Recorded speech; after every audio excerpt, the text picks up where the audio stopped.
Hi అండి, ఎలా ఉన్నారు? Welcome to my channel. ఈరోజు మనం చేసుకునేది రుచిగా ఆరోగ్యకరంగా ఉండే పెసరపప్పు తీగూర.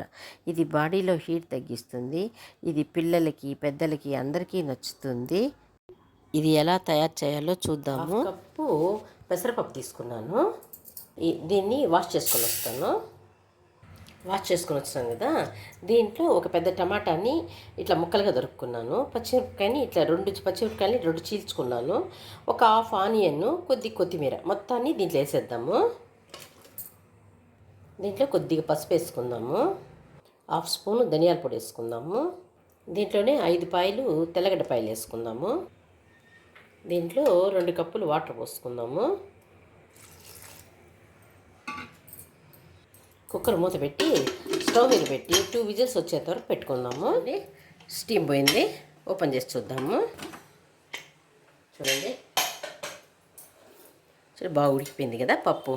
పెసరపప్పు తొందరగా ఉడికిపోతుంది. ఇది మ్యాష్ చేసి పెట్టుకుందాము. పప్పు గుత్తితో కుక్కర్లోనే మ్యాష్ చేసుకున్నాను. ఇట్లా చేసుకుంటే సరిపోతుంది అనమాట. ఇది ఏమంటే ఎండాకాలంలో ఇది ఒంటికి చలవ చేస్తుంది, తింటే బాగుంటుంది. ప్లస్ నోటికి కారంగా తినబుద్ధి అవ్వలేదనుకోండి, అప్పుడు ఇది కొంచెం చప్పగా నెయ్యి వేసుకొని తింటే పప్పు అన్నంలో భలే బాగుంటుంది. ఈ పప్పులో నెయ్యి వేసుకొని తిన్నట్టయితే చాలా బాగుంటుంది. ఇది ఒంటికి చలవ చేస్తుంది అనమాట బాగా. ఇప్పుడు తిరమాత పెట్టుకుందాము. చూడండి, స్టవ్ మీద కడాయి పెట్టినాను. 1 స్పూను ఆయిల్ వేసుకుందాము.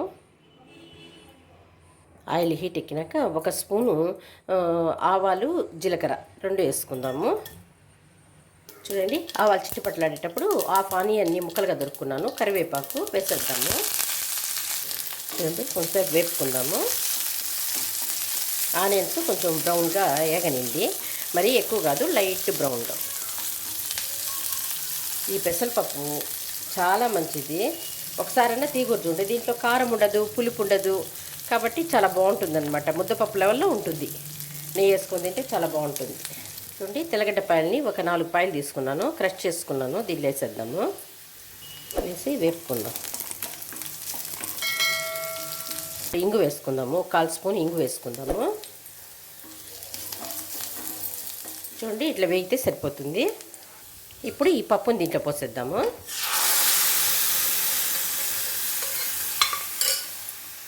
చూడండి, తిరమాత వేసాం కదా, ఇంకా 2 మినిట్స్ ఉడికితే సరిపోతుంది అనమాట. హాఫ్ స్పూన్ రాక్ సాల్ట్ వేస్తాను. చూసి వేసుకుందాము. ఎక్కువైతే మళ్ళీ కష్టం కదా, తక్కువైనా మళ్ళీ వేసుకోవచ్చు. చూడండి, కొంచెంసేపు ఉడకనిద్దాము. టేస్ట్ చూసుకుందాం. ఇప్పుడు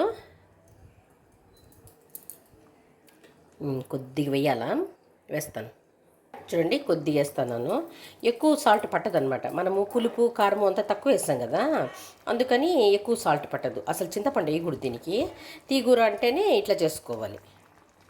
ఒకరోజు పులుపు తగ్గించిన వాళ్ళం అవుతాం కదా, అప్పుడప్పుడు చేసుకోవాలి ఇట్లాంటి తీగూరలు. చాలా బాగుంటుంది పెసరపప్పు తీగూర. ఒకసారి ట్రై చేయండి మీరు కూడా. చూడండి, ఉడికిపోయింది పెసరపప్పు కూర. ఇప్పుడు కొత్తిమీర కొంచెం పైన చల్లుకుంటాము.